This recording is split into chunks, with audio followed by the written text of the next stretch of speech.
Well, kind of an interesting observation.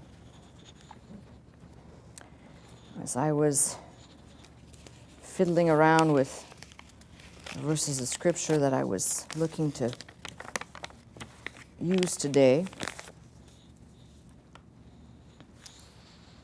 and that's kind of interesting, because I don't really pay that much attention to the translation of things in James, I confess to you. But James 4, 6, and 7. But he giveth more grace, wherefore he saith, God resisteth the proud, but giveth grace unto the humble, which both James and Peter are quoting some portion of Proverbs 3.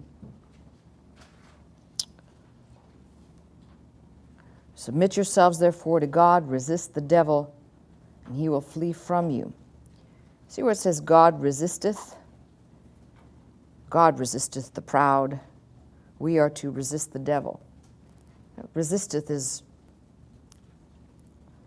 essentially, that would be the same as resist, right? Same word, essentially.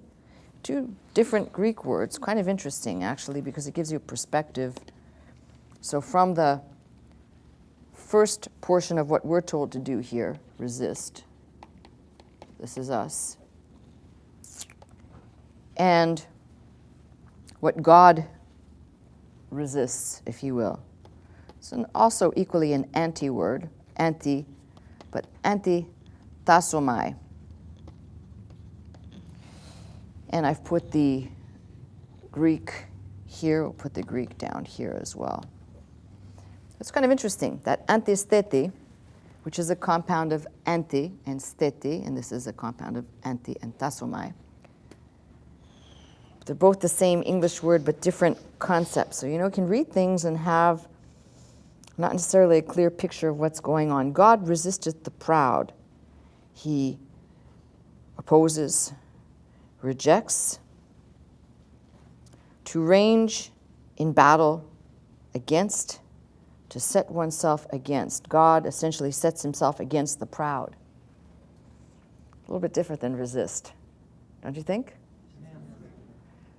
And what's equally interesting is that when God does it,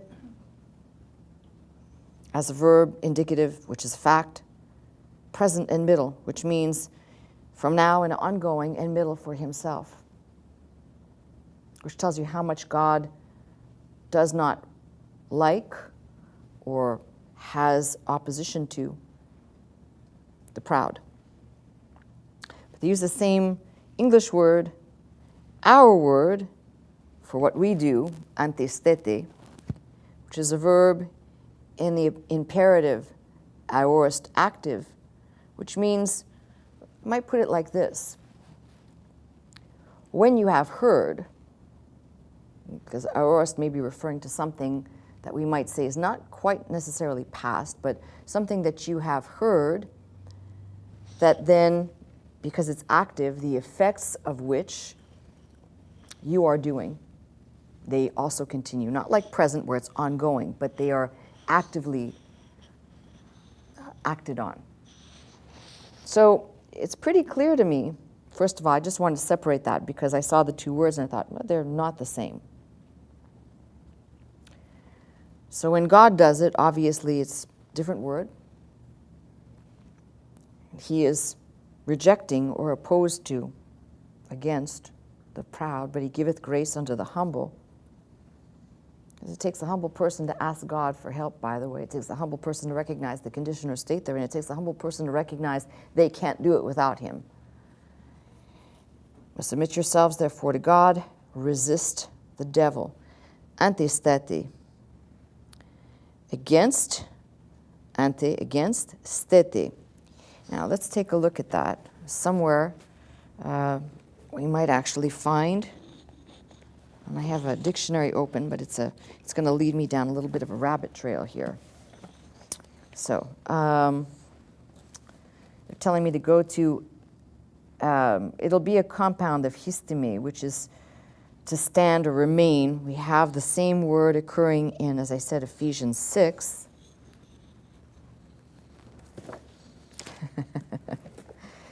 Oh, if you could only see what happens when I start taking books and doing this in my own time, because nobody can actually see what I'm doing except for the person who cleans up the books, which of late has been me. So I know how much I can make a mess, which is awfully fun, especially when somebody else is cleaning it up.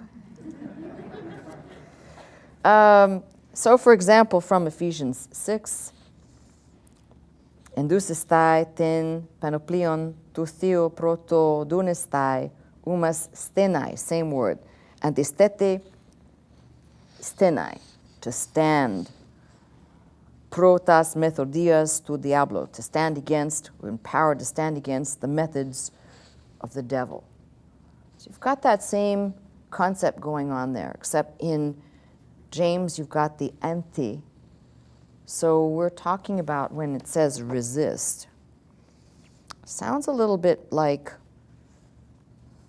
I don't know, it has too much of there's an emotional sound to it versus something that is done with force and deliberate that you do. So, you know, I want it just to be kind of put down somewhere in the recesses of our mind. These are important pieces of information. Now, if you were just reading the English, resisteth, resist.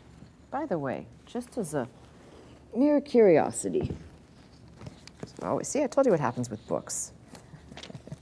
Just keep piling them on. Let's see what happens here. 26 translation.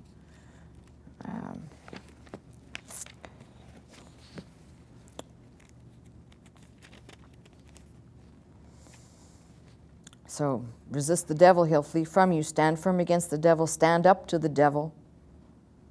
And let's see what it says here. For resist, God resisteth the proud. God sets himself against the haughty. God opposes haughty persons. God ever resists the proud. God against the haughty arrayeth himself. Not a good sound, by the way. Not a good sound at all. If you want God to be opposing you, you know what to do. Yeah? But for those of us who are worried about fighting the devil, these words become awfully important. Equally is the type of concept that's being used here. This is, you know, a lot of people talk about the imperative and they say it's permissive. Let someone do this. I take this as a command. This is the only way that you can fight this particular instance. But mind you, Paul, even in his writing, when he's talking about stand and withstand, we're dealing with imperatives. It's not, you know, we're on the battlefield. Would you like a cookie? Get out there and fight. That's what's being said. I don't know about you, but I'm kind of tired of all this wimpy stuff that I hear people talking about. The battle is real. The battle can be very intense at times. The battle's not going to be some caricature. It's going to be in the everyday things that you deal with and I deal with. Everyday, normal things. You figure out, you know, you can just sit back and say, well, I don't have any problems. Nothing's going well. Then let me flip that question. If you've had no problems, then I'd ask you how much of your commitment, how much of your giving, how much of it is at 110%? Because usually when people sit back and say, well, I don't have any problems, usually whatever it is they're doing has decreased. I'm talking about commitment-wise, has decreased exponentially. The devil will get off your back. When you no longer become a threat to his kingdom and his territory, he'll move off of you. He finds people that are actually making a dent for Christ's sake, and he focuses on them. You may not like that, but that is one of the things I say. If the stuff's fallen all over the place, rejoice. It means you're doing something to piss the devil off. Now, you could start right now by getting on the telephone and making your reservations and commitments. Get busy.